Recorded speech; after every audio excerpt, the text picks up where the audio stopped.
ताकि आप देख पा रहे हो, show that function f maps r to x belongs to r, x की वैल्यू -1 और 1 के बीच में बिलोंग करती है। Defined by function of x equal to x upon 1 plus modulus x, x belongs to r is 1 1 and onto function. ये हमें proof करना है। डियर स्टूडेंट्स, जैसा कि आपको क्वेश्चन में दे रखा है उसके बेस पे हम इसे लिख लिया है, f such that r x belongs to real number such that x की वैल्यू -1 और 1 के बीच में है। The value of x between 1 and -1 defined by function of x equal to 1 upon 1 plus x. देखिए ये हमें मॉड एक्स दे रखा है, function of x equal to x upon 1 plus mod x. देखिए मॉड एक्स दे रखा है, सबसे पहले तो मॉड्यूलस फंक्शन की आप डेफिनेशन समझिए या उसकी डिटेल समझिए। अगर मान लीजिए फंक्शन ऑफ मॉड एक्स की बात करें तो इसकी दो वैल्यू होती हैं, एक negative x and positive x. ये कब होती है? If x is less than 0 and if x is greater then 0। समझ में आ रहा है? ये दो वैल्यूज पुट करता है, अगर एक्स इज लेस देन 0 है तो नेगेटिव वैल्यू आएगी और एक्स इज ग्रेटर देन 0 है तो पॉजिटिव वैल्यू आएगी। अगर और थोड़ी सी साधारण लैंग्वेज में समझें तो मॉड एक्स की दो वैल्यू होती हैं plus minus x. Modulus x अगर हमें कहीं दे रखा है तो समझ लीजिए इसकी टू वैल्यूज हैं, एक नेगेटिव एक्स है और एक पॉजिटिव एक्स है। तो डियर स्टूडेंट्स, पहले तो हम चेक करते हैं कि ऐसा तो नहीं कि ये फंक्शन ही ना हो, तो उसके लिए हम मान के चलते हैं एक्स और वाई दोनों इक्वल हैं, लेकिन एक नेगेटिव और एक पॉजिटिव है। हो तो नहीं सकते इक्वल, ऐसा हो नहीं सकता, लेकिन फिर भी हम मान के चल रहे हैं कि एक्स वाई बिलोंग कर रहे हैं हमारे रियल नंबर्स को, और function of x equal to function of y है। समझ में आया? Function of x equal to function of y, then 1 upon mod x, x upon 1 plus mod x equal to y upon 1 plus mod y. It can be observe that x is positive and y is negative. Then we have x upon 1 plus x, क्योंकि x को positive ले रखे हैं और y को negative ले रखे हैं, तो हम लिखेंगे y अपॉन 1 माइनस वाई। दोनों का क्रॉस मल्टीप्लाइकेशन कर लेंगे, कैलकुलेशन करेंगे, x के साथ मल्टीप्लाई हो जाएगा 1 माइनस वाई का और y के साथ मल्टीप्लाई हो जाएगा 1 प्लस एक्स का। x का जब ब्रैकेट के अंदर मल्टीप्लाई करेंगे तो x माइनस एक्स वाई मिलेगा, और y का जब ब्रैकेट के अंदर मल्टीप्लाई करेंगे तो y प्लस एक्स वाई मिलेगा। दोनों को एक्स वाई को इधर ट्रांसफर कर लूंगा मैं और y को इधर ट्रांसफर कर लूंगा, तो x minus Y equal to 2xy value मिलेगी। But 2xy is negative, because negative क्यों है? क्योंकि y इज नेगेटिव, और किसी भी पॉजिटिव नंबर में अगर नेगेटिव नंबर का मल्टीप्लाई कर दें तो इसका मतलब वो नेगेटिव हो जाता है। समझ में आया? अगर पॉजिटिव नंबर के साथ नेगेटिव का मल्टीप्लाई कर देंगे तो वो नेगेटिव हो जाएगा, दैट मीन्स 2xy तो नेगेटिव है, ठीक है ना? और x माइनस वाई कैसा आएगा? पॉजिटिव। कैसे आएगा पॉजिटिव?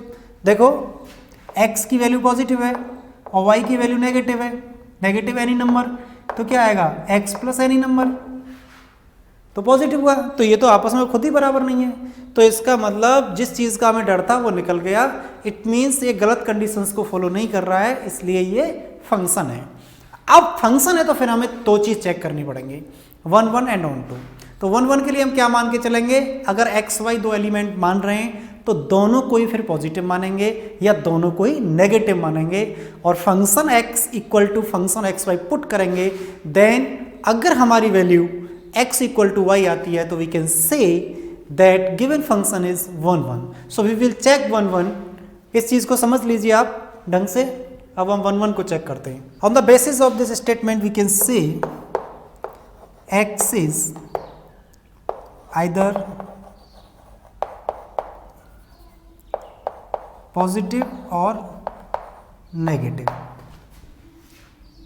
and y भी ऐसा ही होगा, y also. So on the basis of previous conclusion we can say x and y either positive or negative.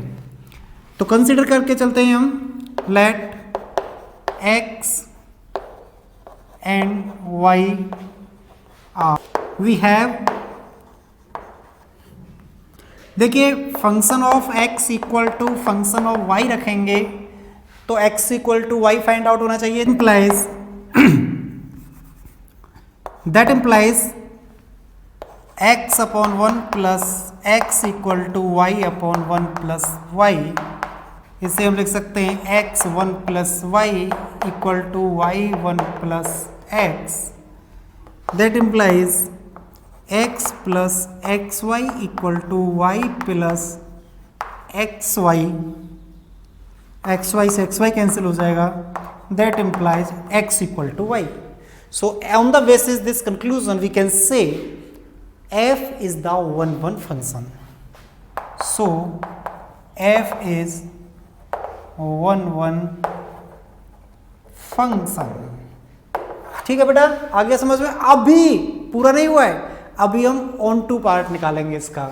ठीक है, ऑन टू के लिए हम क्या करेंगे कि पूरे फंक्शन को y मान लेंगे और जो x की फॉर्म में फंक्शन है उसे हम y की फॉर्म में बदल लेंगे, और जब उस y की वैल्यू को फंक्शन ऑफ x में पुट करेंगे तो वो रिजल्ट y आ जाना चाहिए।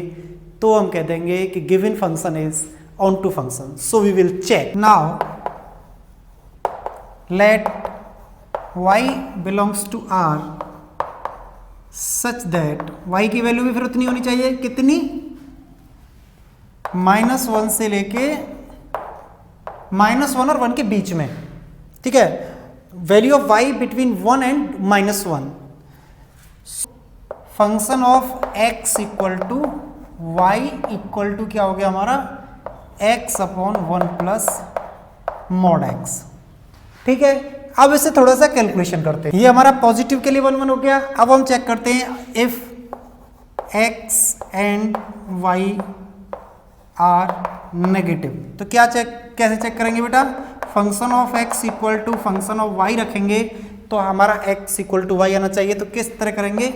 x upon 1 minus x equal to y upon 1 minus y. That implies x 1 minus Y equal to y 1 minus x. That implies x minus x y equal to y minus x y. That implies x equal to y।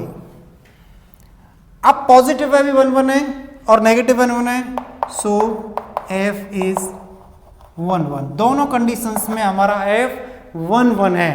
दोनों conditions में हमारा f 1 है, तो हम कह सकते हैं all over given function is 1 now we will check function onto है कि नहीं। Now we will check the onto. शुरू अभी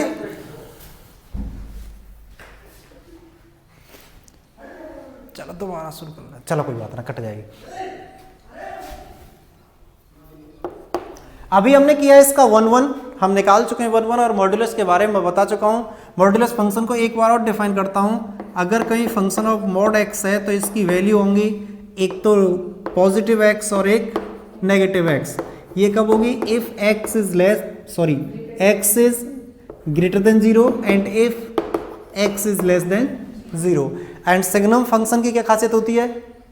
सिग्नम फंक्शन में एक 0 और आ जाती है। ठीक है ना, उसमें क्या होता है? उसमें नहीं, ये 1 -1 और 0। ठीक है ना, उसमें 1 0 और -1 आते हैं सिग्नम में। इसमें पॉजिटिव और नेगेटिव आते हैं। ठीक है ना, 0 भी आ सकता है, अगर x इक्वल टू 0 होगा तो फिर 0 आ ही जाएगा फिर तो। लेकिन सिग्नम में क्या होता है? 1 0 और -1 होते हैं।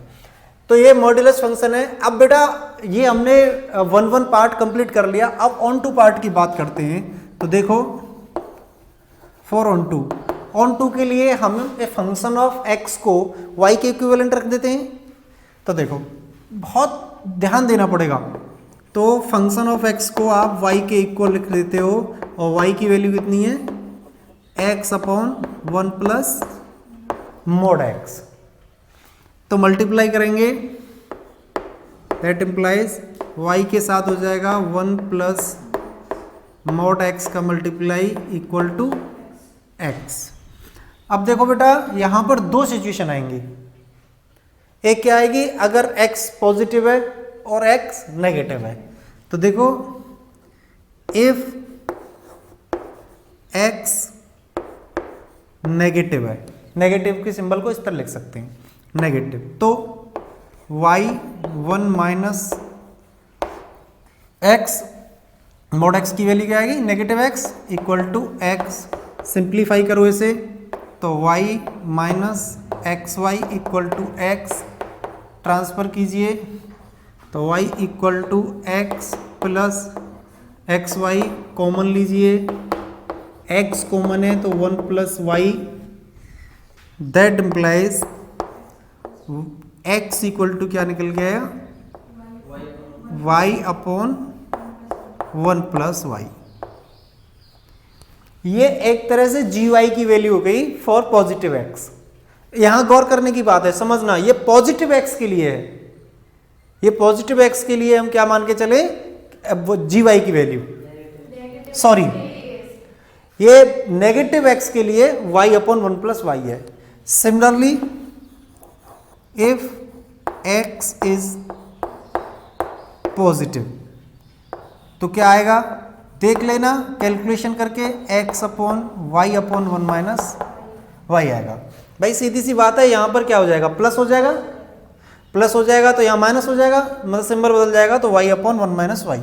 ये हमारी x की वैल्यू है, या कह सकते हैं ये हमारी gy की वैल्यूज हैं,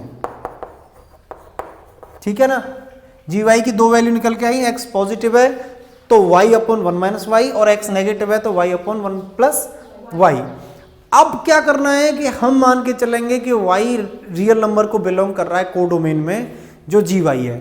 तो अगर फंक्शन में मैं उस y की वैल्यू रखूं, मतलब इस x की वैल्यू रखूं फंक्शन में, तो मेरा रिजल्ट y आना चाहिए। किसके लिए, जब बताऊंगा किस चीज के लिए। और ऐसे ही जब function of x y upon 1 minus y निकालूं तो ये भी हमारा y आना चाहिए। जब दोनों का आंसर y आ जाएगा तो हम कह देंगे ये फंक्शन कैसा है, हमारा ऑन टू है। तो चलो अब हम चेक करते हैं। If y is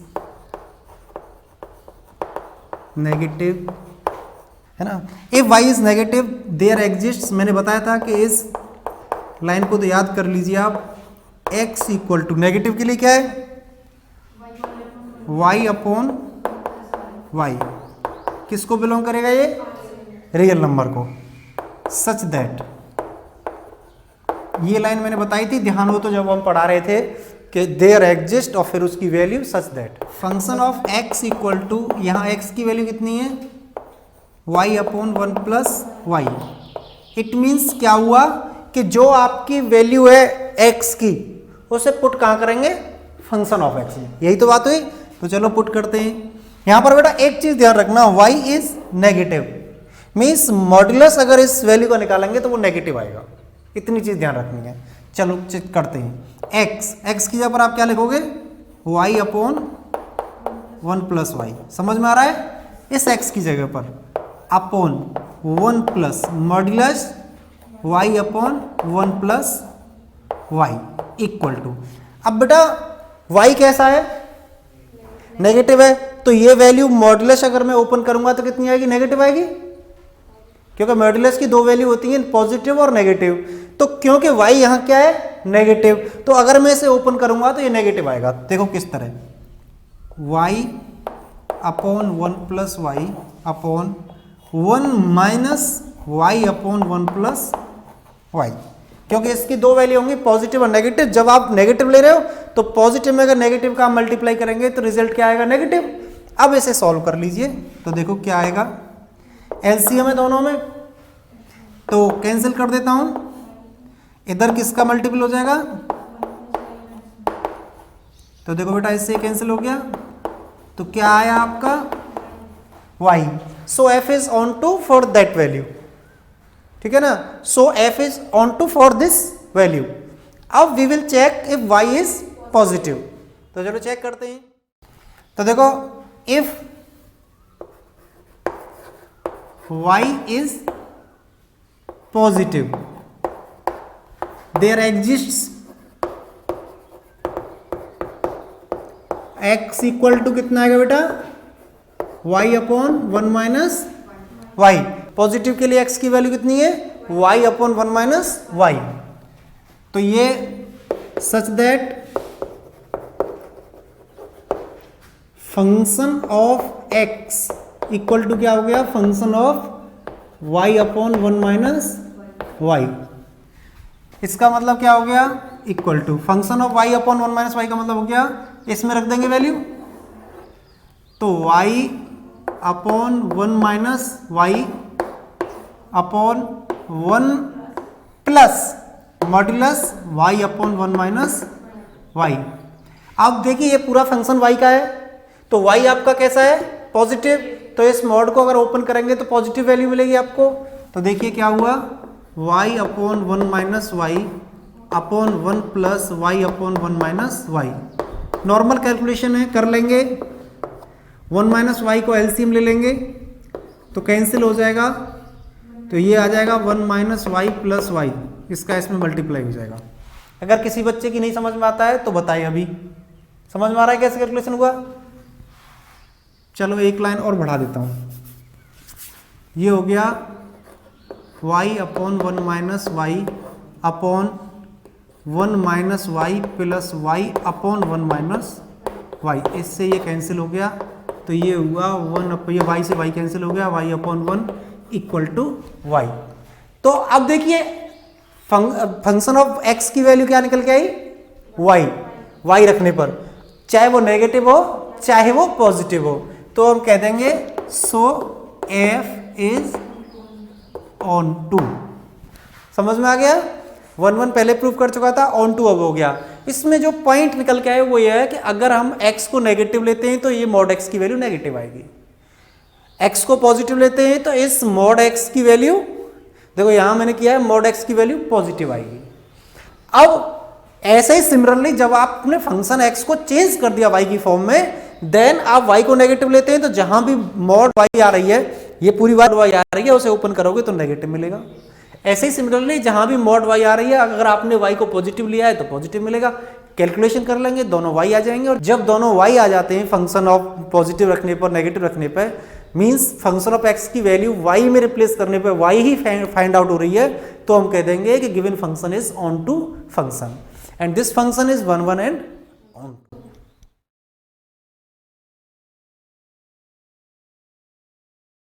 question number 5 बहुत ही छोटा सा और सिंपल सा क्वेश्चन है। Show that the function f maps r to r given by function of x equal to x cube. Injective का मतलब हम जानते हैं, इंजेक्टिव 1 1 का ही दूसरा नाम है। अगर ये फंक्शन 1 1 फंक्शन है तो हम कह देंगे ये इंजेक्टिव है, और 1 1 फंक्शन के लिए हम क्या करते हैं, if function of x equal to function of y then x equal to y। अगर ऐसा हो जाता है तो हम बोल देंगे ये फंक्शन 1 1 है, इट मीन्स ये इंजेक्टिव है। छोटा सा क्वेश्चन है इसलिए मैंने पहले ही नोट कर लिया है रिकॉर्डिंग से। आप देखिएगा, function of x equal to आपको दे रखा है एक्स क्यू, क्वेश्चन का ही पार्ट है। लेट कर लेंगे function of x equal to function of y, where x y को बताना पड़ेगा। आप जब भी कोई चीज़ सपोज करते हो उसे बताना पड़ता है कि किस तरह के, ये हमारे रियल नंबर्स हैं, क्योंकि हमारा सेट जो है वो real numbers to real number है। तो अब हमें प्रूफ करना है, we need to show that x equal to y. देखो वैसे हो रहा है इससे, मैं दूसरा तरीका और भी बता दूंगा, लेकिन हम ये मान के चलते हैं x is not equal to y, then x cube is not also equal to y cube. अगर हम मान के चलते हैं कि x y के बराबर नहीं है तो फिर एक्स क्यू भी वाई क्यू के बराबर नहीं होना चाहिए। दैट मीन्स फिर हम कह देंगे कि x और y आपस में बराबर है। तो देखो मान के चले x is not equal to y, their cubes also not be equal, x cube is not equal to y cube. स्वाभाविक सी बात है, जब x और y बराबर ही नहीं है तो उनका क्यू कैसे हो जाएगा। तो इसका मतलब पहली वाली बात सही है, कौन सी, x इक्वल टू वाई। ये तो हो गया एक तरीका। सेकेंड और आप इस तरीके से भी कर सकते हैं, यहाँ से आप लीजिए x cube minus y cube equal to 0। मैंने वाई क्यू को इधर ट्रांसफर कर लिया। तो अब देखिए क्या फॉर्मूला होता है इसका, a माइनस बी मतलब x minus y x square plus x square plus y square plus x y equal to 0। तो देखिए इतनी बड़ी संख्या तो नहीं 0 हो सकती, लेकिन ये x minus Y equal to हम 0 लिख सकते हैं। तो हम कह देंगे x इक्वल टू वाई, तो f इज 1 1 या इंजेक्टिव। समझ में आ गया। हमने x minus Y equal to 0 ही क्यों लिया है, इसका मतलब x इक्वल टू वाई, अगर x और y दोनों इक्वल है तो ये कभी भी 0 नहीं हो सकता जब तक कि x और y 0 ना हो जाए। देखिए क्योंकि पॉजिटिव सिंबल है, अगर मान लीजिए x की वैल्यू 1 है और y की भी 1 है तो ये 0 हो सकता है, कभी नहीं हो सकता। लेकिन ये 0 हो जाएगा, 1 माइनस 1 इक्वल टू 0। अब मान लीजिए x की वैल्यू 2 है तो y की भी 2 होगी, तो 2 माइनस 2 इक्वल टू 0, बट ये नहीं हो सकता, तो इसलिए हमने x minus Y equal to 0 लिया है। Then we will find x equal to y, so we can say f is injective. Question number 6, जैसा कि आप स्क्रीन पर देख पा रहे हो, आपकी बुक में भी है, पढ़ सकते हो आप क्वेश्चन नंबर 6 को। पूछा है give example of two functions f maps n to z and g maps z to z such that GOF is injective but G is not injective। तो देखो z means here integer and n means natural number, set of natural numbers and set of integers। अब बेटा hint भी दे रखी है कि F X equal to X मान लेते हैं और G X equal to modulus X मान लेते हैं। सॉल्यूशन देखते हैं। Define F maps N to Z as function of x equal to X and G maps Z to Z as G X equal to modulus X. सबसे पहले हमें show करना है कि जी इंजेक्टिव नहीं है, ऐसा क्वेश्चन में बोल रहे हैं, तो चलो जी को ही चेक करते हैं। देखिए जी जेड टू जेड है मीन्स इंटीजर है, लेकिन यहाँ ये डिफाइन नहीं किया है कि पॉजिटिव इंटीजर है या नेगेटिव इंटीजर है। तो मैं मान के चलता हूँ G minus one modulus minus one की वैल्यू कितनी आएगी 1, और यहाँ पर अगर g1 की वैल्यू निकालूं मैं तो वो भी 1 आएगी, लेकिन बेटा -1 और 1 तो आपस में बराबर है नहीं, मतलब x is not equal to y, सो g इज नॉट 1 1 और 1 1 का ही दूसरा नाम है injective, so g is not injective. अब मान के चलते हैं GOF है कोई, GOF क्या है, नेचुरल नंबर टू इंटीजर की तरफ है। डिफाइंड है GOF x इक्वल टू क्या होगा बेटा, इस O की जगह पे हम ब्रैकेट लगा देंगे। अब ये आपके लिए बहुत छोटी सी बात है क्योंकि एक्सरसाइज 1.3 हम इसी बेस की है पूरी। तो जी एफ एक्स की वैल्यू क्या है बेटा, एफ एक्स की वैल्यू हमारी x है, तो यहाँ x रख देंगे। अब g में जहां भी x आ रहा है वहां पर x ही रख देंगे, तो मोड के अंदर x है तो ये मॉडुलस x आ गया।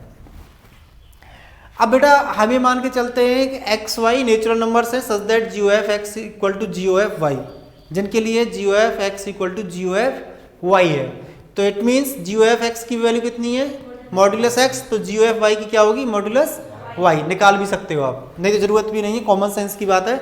जब हमने GOF x निकाला है तो मॉडुलस x आया है, तो GOF y निकालेंगे तो फिर वही GY equal to modulus y। अब क्योंकि x और y कैसे हैं, नेचुरल नंबर है, नेचुरल में क्या नेगेटिव नंबर्स होते हैं, नहीं होते, तो कोई बात नहीं, तो बोथ आर पॉजिटिव। तो जब ये पॉजिटिव है तो इसका मतलब ये mod x equal to mod y को रखेंगे तो x इक्वल टू y हमें फाइंड आउट होगा। जब हम function of x equal to function of y लेके चले थे और x equal to y find out होता है, then we can say the function is 1 1 and other name of 1 1 is injective. So आपका क्वेश्चन सॉल्व हो गया, हेंस GOF इज इंजेक्टिव। बहुत छोटा सा और सिंपल सा क्वेश्चन था, इसलिए मैंने इसे नोट करके आपको समझा दिया है। बहुत आसान है, बस एक बार ये हिंट आपको दे रखी है, पेपर में हिंट नहीं आएगी, ये आपको ध्यान रखनी है। तो ये एक ऐसा एग्जाम्पल हो गया कि जो function natural number to Z है और G such that integer to integer है। कर सकते हो आप आराम से। अब नेक्स्ट क्वेश्चन की तरफ हम लोग करते हैं। क्वेश्चन नंबर 7, जैसा कि आप स्क्रीन पर देख पा रहे हो, give example of two functions f maps n to n and g maps n to n such that GOF is on 2 but f is not on 2। हमने दो फंक्शंस मान लिए, function of x equal to x plus 1 and another function x equal to x minus 1 if x is greater than 1 and 1 if x is equal to 1। सबसे पहले हमें proof करना है कि f is on 2 नहीं है। तो देखो बेटा, पहले मैं समझा देता हूं आपको, ये नेचुरल नंबर का सेट है, ये भी नेचुरल नंबर का सेट है, फंक्शन है आपका x क्या है n to n है, बट फंक्शन ऑफ x की वैल्यू कितनी है आपकी x प्लस 1। अब नेचुरल नंबर 1 2 3 4 5 5 ही लिख लिए मैंने, इसमें भी इतने लिख लेता हूँ 1 2 3 4 5। ऑन टू का मतलब क्या होता है, कोई भी एलिमेंट सेकंड उसके अंदर सेट के अंदर एक्स्ट्रा नहीं होना चाहिए, कोडोमेन के अंदर, कोडोमेन में कोई भी एलिमेंट एक्स्ट्रा नहीं होना चाहिए। दैट मीन्स कोडोमेन के सारे एलिमेंट ऑक्यूपाई हो जाने चाहिए with the element of domain. तो देखो बेटा, जब हम फंक्शन ऑफ x में x इक्वल टू 1 रखेंगे तो क्या आएगा, x इक्वल टू 2 रखेंगे तो 3 रखेंगे तो 4, सारे आ जाएंगे, पर ये 1 किसी की इमेज नहीं हुआ, 1 किसी की इमेज तो नहीं हुआ, तो हम लिख देंगे 1 बिलोंग्स टू नेचुरल नंबर, किसमें? कोडोमेन में। Is not the image of any element of domain. समझ में आ गई? 1 एक ऐसा एलिमेंट है जो नेचुरल नंबर है और आपके कोड डोमेन में प्रेजेंट है, but it is not the image of any element of domain, so we can say f is not onto. सो f is not on to. One part has been solved of this question and second part is GOF is on to. यही का GOF को prove करना है तो मान लेंगे हम नाउ GOF भी कैसा सेट है? Natural number to natural number होगा, ठीक है। तो देखो सच दैट GOF की वैल्यू निकाल दीजिए। fx का फंक्शन है, अच्छा साहब, तो ये हो गया फंक्शन ऑफ x। बेटा फंक्शन ऑफ x की वैल्यू कितनी है? Good, function of x equal to x plus 1। अब x plus 1 is greater than 1, ठीक है ना? x प्लस 1 तो इसका मतलब 1 से ज्यादा ही होगा, तो 1 से ज्यादा के लिए कौन सा लगेगा? तो ये हो गया x माइनस 1, g का x माइनस 1, मतलब x इज ग्रेटर देन 1 के लिए g की वैल्यू कितनी है? x minus 1। तो जहां भी x आ रहा है यहां वहां लिख देंगे हम x प्लस 1 माइनस 1, तो x plus 1 minus 1 equal to x। तो बेटा GOF x लेके चले थे, x ही आ गया। सिमिलरली अगर हम GOF y लेके चले तब भी y आ जाएगा, क्योंकि x and y both are equal because x and y both are natural numbers, so we can say GOF is the onto function। अब हम मानते हैं कि y नेचुरल नंबर है कोई, there exist x equal to y because both are natural numbers, so we can say GOF x equal to y। देखो GOF x की value कितनी निकल के आई थी? x, और x इक्वल टू हमने क्या मान लिया? y, तो इसका मतलब GOF की वैल्यू क्या हो गई? y, hence GOF is onto. Question number 8, given a non-empty set X, consider Px which is the set of all subset of X. Define the relation R in Px as follows. For subset AB in Px, A R B. A R B means A related to B. If and only if A is subset of B, is R an equivalence relation? Justify your answer. चलो चेक करते हैं कि R किस तरह का relation है, equivalence है, सिमेट्रिक है, या ट्रांजिटिव है, या रिफ्लेक्सिव है। देखिए हम जानते हैं कि every set is a subset of itself. भाई हर एक सेट अपना एक सबसेट होता है, तो इसका मतलब A रिलेटेड टू A हो गया। भाई A तो खुद से रिलेटेड हो गया कि नहीं हो गया? A is the subset of A, so where A belongs to Px and P is the set of non empty sets, so we can say R is reflexive, this R is relation. Okay, अब next हम check करते हैं। देखो A related to B है, हमने मान लिया कि A रिलेटेड टू B है, इसका मतलब क्या हुआ? A is the subset of B। Subset का मतलब क्या होता है बेटा? कि A के सारे एलिमेंट B में होंगे, लेकिन जरूरी नहीं है कि B के सारे एलिमेंट A में हों, तो उसे हम सबसेट बोलते हैं। तो इसका मतलब A के सारे एलिमेंट B में है, it means A related to B। अब हमें चेक करना है क्या B रिलेटेड टू A है। अगर ऐसा होता है तो हम कह देंगे कि ये सिमेट्रिक है। चलो चेक करते हैं। उसके लिए हमने दो सेट मान लीजिए, प्रैक्टिकली हम बात करते हैं। सेट A मान लिया हमने जिसके अंदर एलिमेंट है हमारे 1 and 2, and set B consider कर लिया जिसके अंदर एलिमेंट हैं 1, 2 and 3।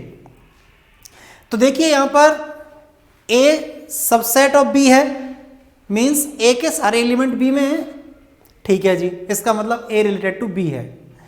But B is not the subset of A because B के सारे एलिमेंट A में नहीं है, 3A में नहीं है, so we can say B is not the subset of A। तो हम इसे रिलेशन में डिफाइन करें तो A related to B but B is not related to A।